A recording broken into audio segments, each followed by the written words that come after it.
दोस्तों नमस्कार, ये है मार्गदर्शन फॉर सिविल सर्विसेज। मैं अनुराग चौधरी।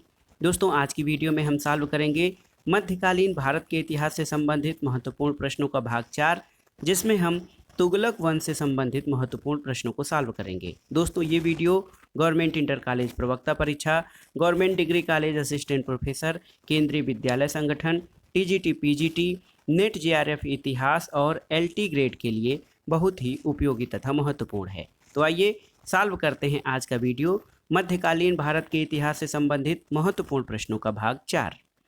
दोस्तों आज की वीडियो का जो पहला प्रश्न है, आइए देखते हैं। पहला प्रश्न है कि निम्न सुल्तानों में से किसने कृषि के पुनरुद्धार के लिए कृषकों को सरकारी खजाने से ऋण यानी सोधर देने की प्रथा का प्रारंभ किया था? ऑप्शन है आपके बलबन, अलाउद्दीन खिलजी, मोहम्मद बिन तुगलक या फिरोज शाह तुगलक। तो सही उत्तर है दोस्तों मोहम्मद बिन तुगलक। मोहम्मद बिन तुगलक ने कृषकों को सहायता प्रदान करने के लिए दीवाने कोही नामक एक नया संगठन या कृषि विभाग की स्थापना की थी।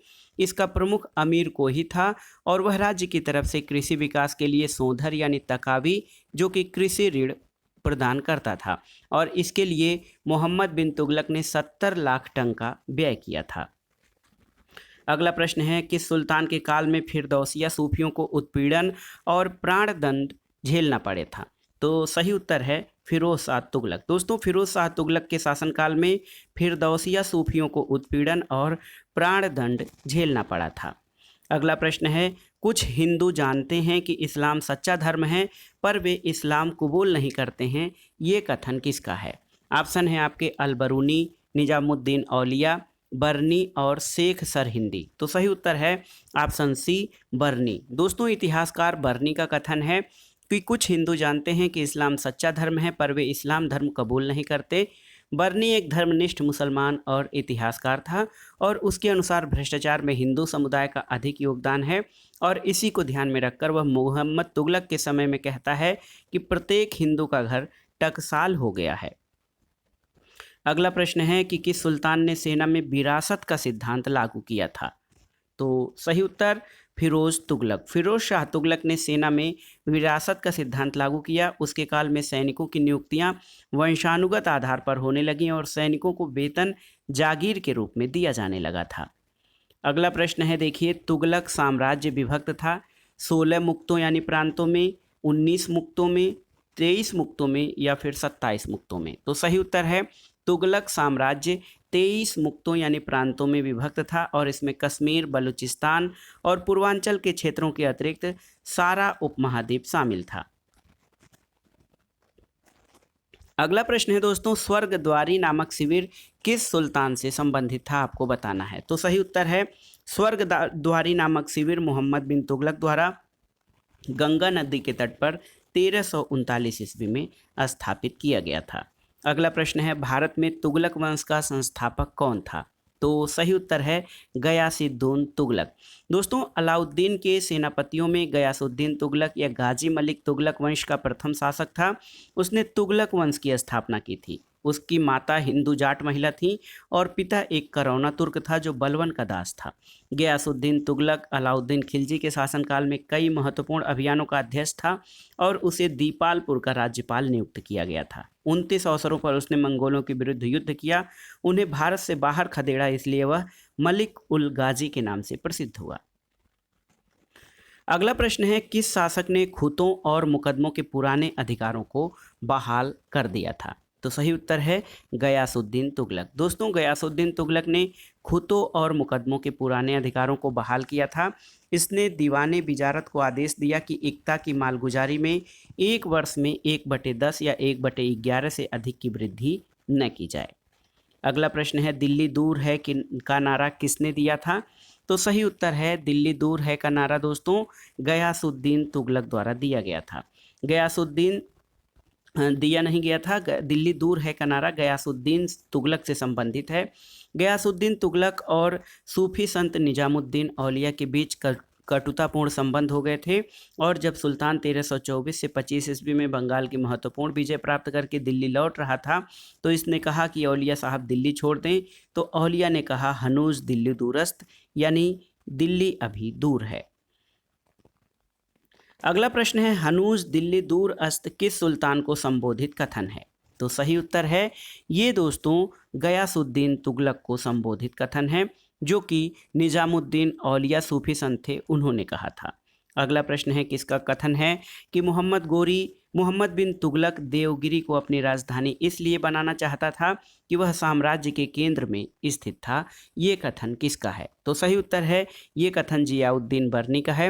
और मोहम्मद बिन तुगलक की सर्वाधिक विवादास्पद योजना दिल्ली से देवगिरी में राजधानी परिवर्तन था। देवगिरी यानी दौलताबाद को राजधानी बनाए जाने के कारणों के विषय में विद्वानों के मतों में विभिन्नता है, और बर्नी कहता है कि साम्राज्य के केंद्र में होने के कारण देवगिरी को राजधानी बनाया गया था। अगला प्रश्न है दोस्तों सुल्तान मोहम्मद तुगलक द्वारा दौलताबाद को अपनी नई राजधानी बनाए जाने का कारण क्या था। तो सही उत्तर है यह नगर साम्राज्य के केंद्र में स्थित था। अगला प्रश्न है ये दोस्तों मोहम्मद तुगलक के प्रयोगों में सबसे महत्वपूर्ण था दिल्ली से दौलताबाद ले जाना, और मोहम्मद बिन तुगलक द्वारा राजधानी परिवर्तन के कई कारण बताए गए हैं। इनमें से जो सबसे महत्वपूर्ण है वो था कि यह नगर साम्राज्य के केंद्र में स्थित था। अगला प्रश्न है मोहम्मद बिन तुगलक अपनी राजधानी दिल्ली से कहाँ ले गया था। तो सही उत्तर है दौलताबाद यानी कि देवगिरी। अगला प्रश्न है मोहम्मद बिन तुगलक द्वारा चलाई गई सांकेतिक मुद्रा किस धातु की थी। तो सही उत्तर है ये तांबे की थी। मोहम्मद बिन तुगलक ने चांदी के सिक्कों के स्थान पर तांबे यानी कांसे का सिक्का प्रतीक मुद्रा के रूप में प्रचलित किया, और प्रतीक मुद्रा पर अरबी और फारसी दोनों ही भाषाओं में लेख लिखे होते थे।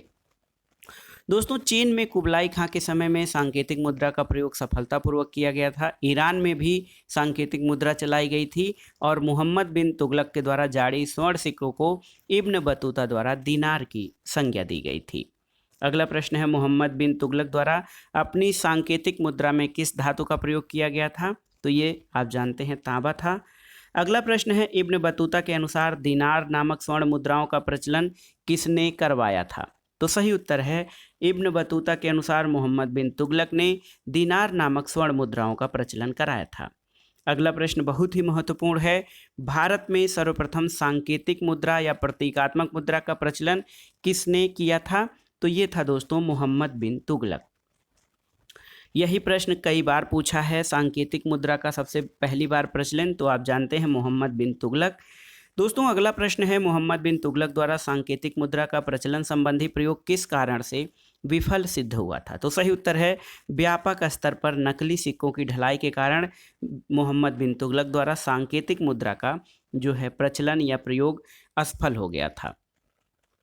अगला प्रश्न है दोस्तों अमीराने सादाह का उत्पीड़न करने वाले सुल्तान का नाम क्या था। तो सही उत्तर है मोहम्मद बिन तुगलक। दोस्तों अमीरान ए सादाह का उत्पीड़न करने वाला सुल्तान मोहम्मद बिन तुगलक था, और मोहम्मद तुगलक के शासनकाल में सादाह अमीरों का विद्रोह 1936 से 1945 के मध्य हुआ था। दोस्तों अलाउद्दीन के शासनकाल में कई विद्रोह हुए, लेकिन 4 विद्रोह, 9 मुस्लिम विद्रोह, अकत खां का विद्रोह, मंगू खां का विद्रोह और हाजी मैला का विद्रोह था। फिरोज तुगलक के काल में महदवियों का विद्रोह हुआ था।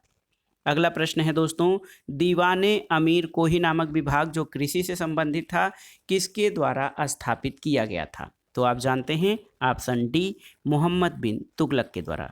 दीवाने अमीर कोही कृषि विभाग से संबंधित था।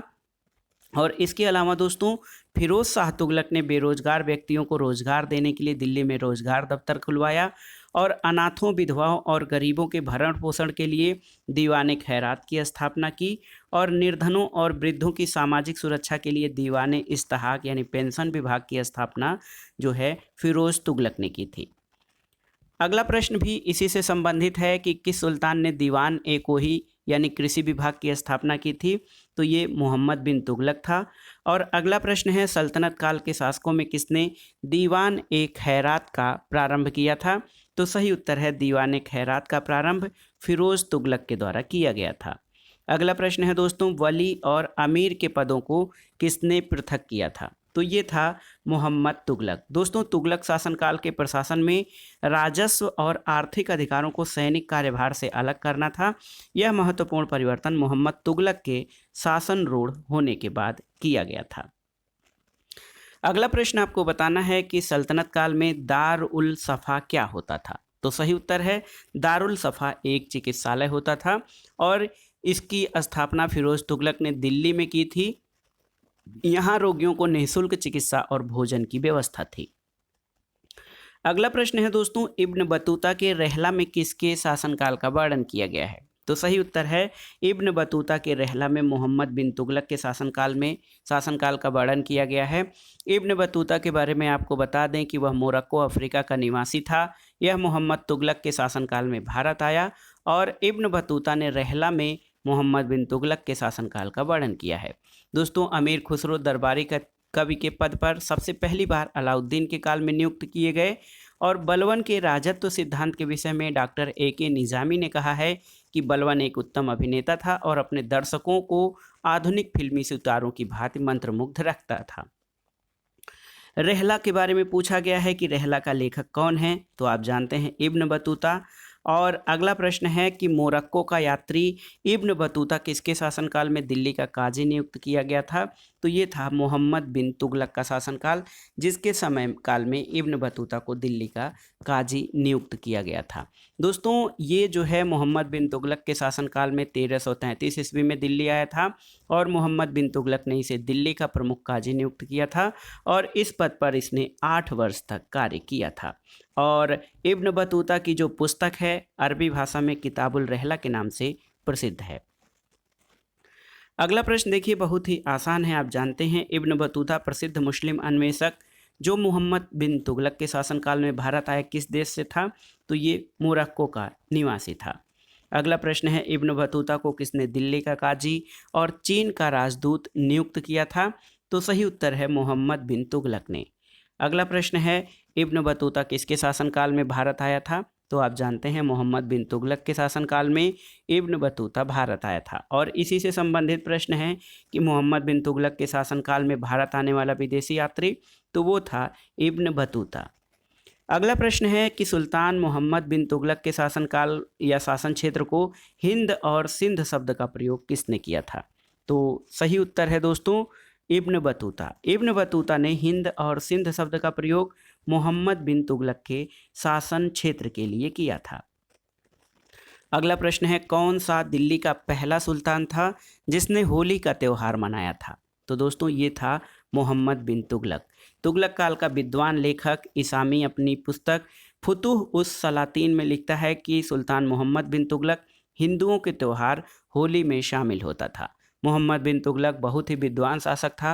अरबी फारसी की जानकारी के साथ खगोल शास्त्र, औषधि और तर्कशास्त्र में भी वो रुचि रखता था और जैन धर्माचार्य जिन प्रभुसूर से इसके अच्छे संबंध थे। अगला प्रश्न है कौन सा दिल्ली सुल्तान हिंदू योगियों और मुस्लिम फकीरों के साथ बातें करता था। तो सही उत्तर है मोहम्मद बिन तुगलक। उसने धर्म और दर्शन का गहरा अध्ययन किया था और बहुत ही खुले दिमाग वाला था। अगला प्रश्न है दोस्तों, तारीख़े फिरोज शाही का लेखक कौन था। तो सही उत्तर है शम्स-ए सिराज अफीफ। दोस्तों, तारीख़े फिरोज शाही का लेखक शम्स उस सिराज अफीफ था और इस ग्रंथ की रचना अफीफ ने बरनी की तारीख़े फिरोज शाही की समाप्ति के बाद की थी। अगला प्रश्न है इसी से संबंधित है, तारीख़े फिरोज शाही का लेखक कौन है। तो आप जानते हैं अफीफ। तारीख़े फिरोज शाही जो है दोस्तों, तारीख़े फिरोज शाही जो है ये जियाउद्दीन बरनी की रचना है और जियाउद्दीन बरनी आप जानते हैं कि जियाउद्दीन बरनी ने फारसी में तारीख़े फिरोज शाही की रचना की है और ऐतिहासिक दृष्टि से ये सबसे महत्वपूर्ण माना जाता है। अगला प्रश्न है फुतुहात ए फिरोज शाही का लेखक कौन है। तो सही उत्तर है दोस्तों फुतुहात ए फिरोज शाही का लेखक फिरोज तुगलक है और फिरोज शाह तुगलक मोहम्मद बिन तुगलक के बाद सुल्तान हुआ और सुल्तान फिरोज शाह की इतिहास में बड़ी रुचि थी। इसका प्रमाण इसकी रचना फुतुहात ए फिरोज शाही है। अगला प्रश्न है दिल्ली के एकमात्र सुल्तान जिसने अपनी आत्मकथा लिखी थी। तो ये था फिरोज तुगलक। फिरोज तुगलक ने अपनी आत्मकथा लिखी थी। अगला प्रश्न है निम्नलिखित में से कौन सी पुस्तक फिरोज तुगलक की आत्मकथा कही जाती है। तो सही उत्तर है फुतुहात ए फिरोज शाही। अगला प्रश्न है मोहम्मद तुगलक ने किस वर्ष अपनी राजधानी दिल्ली से दौलताबाद परिवर्तित की थी। तो दोस्तों ये सन था 1326 से 27 ईस्वी, जिसमें सुल्तान मोहम्मद बिन तुगलक ने अपनी राजधानी दिल्ली से दौलताबाद परिवर्तित किया। दोस्तों देवगिरी जिसका नाम कुतुबाबाद था, इसका नाम इसने दौलताबाद रखा था। बर्नी कहता है कि साम्राज्य के केंद्र में होने के कारण देवगिरी को राजधानी बनाया गया और इब्न बतूता के अनुसार सुल्तान को दिल्ली के नागरिक असम्मानपूर्ण पत्र लिखते थे, इसलिए उन्हें दंड देने के लिए उसने देवगिरी को राजधानी बनाने का निश्चय किया। अगला प्रश्न है मोहम्मद बिन तुगलक अपनी राजधानी दिल्ली से कहाँ ले गया। तो दौलताबाद है। और अगला प्रश्न देखिए, सूची 1 का सूची 2 से सुमेल करना है और इसके आधार पर आपको सही उत्तर बताना है। तो तुगलकाबाद जो है दोस्तों ये गयासुद्दीन तुगलक से संबंधित है। आदिलाबाद मोहम्मद तुगलक। फिरोजाबाद जो है फिरोज तुगलक, इसकी स्थापना, और खिजराबाद की स्थापना अलाउद्दीन खिलजी के द्वारा की गई थी। अगला प्रश्न है दोस्तों, देखिए दीवाने अमीर कोही का संबंध किस क्षेत्र से था। तो आप जानते हैं दीवाने अमीर कोही का संबंध कृषि विभाग से था और दोस्तों इस विभाग का मुख्य कार्य कृषकों को प्रत्यक्ष सहायता देकर अधिक भूमि कृषि कार्य के अंतर्गत लाना था। अगला प्रश्न है उसी से संबंधित है, उसी प्रश्न से, दीवाने कोही किससे संबंधित है। तो आप जानते हैं कृषि से। अगला प्रश्न है किस दिल्ली के सुल्तान के दरबार में जिन प्रभुसूरी और राजशेखर नाम के 2 जैन विद्वान थे। तो ये सुल्तान था मोहम्मद बिन तुगलक। दोस्तों जिन प्रभुसूरी और राजशेखर जैसे विद्वान मोहम्मद बिन तुगलक के दरबार में रहते थे और दिल्ली सुल्तनत के सुल्तानों में मोहम्मद बिन तुगलक सबसे विलक्षण व्यक्तित्व वाला शासक था। वह अरबी और फारसी का विद्वान और ज्ञान विज्ञान की कई विधाओं का जानकार था। मोहम्मद तुगलक एक उदार शासक था। वह हिंदुओं के त्यौहार विशेषकर होली में शामिल होता था और उसने योग्यता के आधार पर प्रशासनिक पदों पर नियुक्तियां की थी। अगला प्रश्न है दोस्तों, मोहम्मद बिन तुगलक की मृत्यु किस अभियान के समय हुई थी। तो सही उत्तर है थट्टा अभियान। दोस्तों मोहम्मद बिन तुगलक की मृत्यु थट्टा यानी सिंध अभियान के दौरान हुई थी और उसकी मृत्यु पर बदायूनी ने लिखा था कि सुल्तान को उसकी प्रजा से और प्रजा को उसके सुल्तान से मुक्ति मिली। अगला प्रश्न है फिरोज शाह तुगलक ने किसकी स्मृति चिरस्थायी रखने के लिए जौनपुर नगर की स्थापना की थी। तो सही उत्तर है मोहम्मद बिन तुगलक। दोस्तों फिरोज शाह तुगलक ने 300 नए नगरों की स्थापना की। उसके द्वारा बसाए गए शहरों में फतेहाबाद, हिसार, फिरोजपुर, जौनपुर प्रमुख थे। जौनपुर की स्थापना 1359 में फिरोज तुगलक ने अपने चचेरे भाई जौना खां यानी मोहम्मद बिन तुगलक की स्मृति में की थी। अगला प्रश्न है किस सुल्तान ने जौनपुर शहर की नींव रखी थी। तो आप जानते हैं फिरोज तुगलक। फिरोज तुगलक दोस्तों जौनपुर का संस्थापक माना जाता है। जौनपुर शहर किसके द्वारा स्थापित किया गया है, फिरोज शाह तुगलक द्वारा। और प्रश्न है कि फिरोज शाह तुगलक ने जौनपुर की स्थापना किस वर्ष में की थी। तो सही उत्तर है 1359 ईस्वी। दोस्तों 1359 ईस्वी में फिरोज शाह तुगलक ने जौनपुर नगर की स्थापना जौना खां की स्मृति में किया था। अगला प्रश्न है जौनपुर का शाही किला अधोलिखित किस शासक के शासनकाल में बनवाया गया था। तो सही उत्तर है फिरोज शाह तुगलक। दोस्तों जौनपुर का शाही किला फिरोज शाह तुगलक ने 1362 में बनवाया था और यह किला गोमती नदी के बाएं तट पर शहर के बीच में स्थित है। फिरोज शाह तुगलक ने अपने चचेरे भाई मोहम्मद जौना खां की स्मृति में जौनपुर की स्थापना की थी, जो बाद में सरकी साम्राज्य की राजधानी बनी। दोस्तों जौनपुर को पूर्व का सिराज भी कहा जाता था। अगला प्रश्न है किस सुल्तान ने सर्वप्रथम ब्राह्मणों से जजिया कर वसूल किया था। ये बहुत ही महत्वपूर्ण प्रश्न है। तो सही उत्तर है फिरोज शाह तुगलक। दोस्तों फिरोज शाह तुगलक द्वारा ब्राह्मणों पर भी जजिया कर लगाया गया था और इस समय तक ब्राह्मण कर से मुक्त रखे गए थे और फिरोज शाह के इस कदम के विरुद्ध दिल्ली के ब्राह्मणों ने भूख हड़ताल की थी और अंत में दिल्ली के अन्य हिंदुओं ने ब्राह्मणों के हिस्से का जजिया स्वयं देने का निर्णय लिया था। अगला प्रश्न है दोस्तों फिरोज तुगलक ने केवल वे ही कर वसूल किए जिन्हें इस्लाम धर्म की मान्यता थी। कौन सा एक अतिरिक्त कर था जो फिरोज ने लगाया। तो सही उत्तर है सिंचाई कर। दोस्तों फिरोज तुगलक ने 24 कष्टकारक करों को समाप्त कर दिया था और इस्लामी कानून द्वारा स्वीकृत केवल 4 प्रकार के जजिया, जकात, खिराज और खुम्स लगाए और इन करों के अतिरिक्त फिरोज ने सरकारी नहरों द्वारा सिंचाई किए जाने वाले क्षेत्र से सिंचाई कर, जिसको हक ए सर्व कहा जाता है, वो प्राप्त किया और सिंचाई कर लेने वाला वह दिल्ली का प्रथम सुल्तान था। अगला प्रश्न है, कौन सिंचाई पर कर लगाने वाला पहला शासक था? तो आप जानते हैं फिरोज शाह तुगलक जो है सिंचाई पर कर लगाने वाला पहला शासक था। दिल्ली का कौन सा सुल्तान अशोक स्तंभ को दिल्ली लाया था? तो सही उत्तर है फिरोज शाह तुगलक। दोस्तों, फिरोज शाह तुगलक उसने अपने पूर्ववर्ती राजाओं और कुलीन पुरुषों के भवनों की मरम्मत कराने और उन्हें पुनः निर्मित कराने पर बहुत ध्यान दिया। उसने अपने निर्माण से भी अधिक महत्व उन भवनों को पुनः स्थापित करने में दिया। फिरोज शाह तुगलक के द्वारा अशोक के 2 स्तंभों जो मेरठ और टोपरा जो अंबाला जिले में है वहां से दिल्ली लाया गया।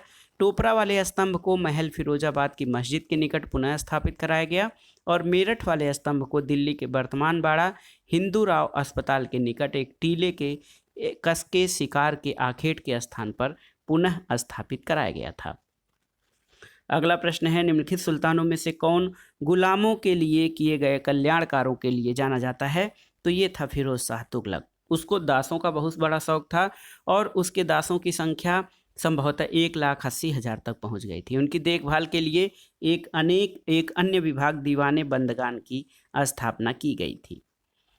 अगला प्रश्न है, किस शासक ने अपनी राजधानी में दान का लंगर स्थापित कराया था? तो दोस्तों, ये सुल्तान था फिरोज शाह तुगलक। उसने अपने शासनकाल में कई जनहितकारी कदम उठाए, सरायों का निर्माण कराया, नहरों की स्थापना कराई, दासों की देखभाल के लिए दीवाने बंदगान नामक जो है विभाग का गठन किया और अपनी राजधानी में दान का लंगर स्थापित किया था।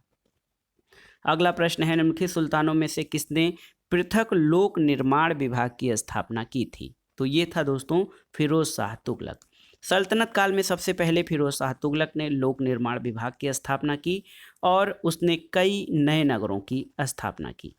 अगला प्रश्न है, तैमूर लंग ने भारत पर आक्रमण कब किया था? तो ये सन था 1398 ईस्वी। दोस्तों, तैमूर का आक्रमण तुगलक शासक नसीरुद्दीन महमूद के शासनकाल में हुआ था और भारत पर आक्रमण करने के उद्देश्य ने तैमूर ने स्वयं स्पष्ट किया था। उसमें से एक था काफिरों से युद्ध, उनका विनाश, और दूसरा था धन की प्राप्ति करना। अगला प्रश्न देखिए, तैमूर लंग ने भारत पर आक्रमण कब किया था? तो आप जानते हैं 1398 ईस्वी में। और तैमूर के आक्रमण के समय दिल्ली में कौन सुल्तान था आपको बताना है। तो सही उत्तर है नसीरुद्दीन महमूद तुगलक। तुगलक वंश का शासन था और नसीरुद्दीन महमूद तैमूर के आक्रमण के समय 1398 ईस्वी में भारत का सुल्तान था। अगला प्रश्न और इस वीडियो का आखिरी प्रश्न है, दिल्ली सल्तनत के इतिहास में किस राजवंश ने सबसे लंबी अवधि तक शासन किया था? तो दोस्तों, ये था तुगलक वंश।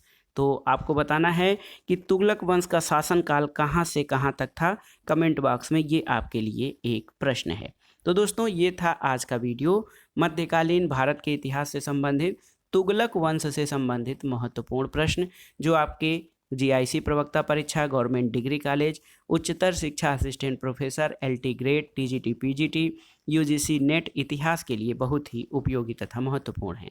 आप इन प्रश्नों को तैयार कर लीजिएगा ताकि आगामी परीक्षाओं में यदि ये प्रश्न पूछे जाएं तो आप उनको सही अटेम्प्ट कर सकें। वीडियो आपको कैसा लगा हमें कमेंट बॉक्स में ज़रूर बताइएगा। वीडियो को लाइक करें, शेयर करें और इस चैनल मार्गदर्शन फॉर सिविल सर्विसेज को सब्सक्राइब करें। वीडियो देखने के लिए धन्यवाद दोस्तों। नमस्कार।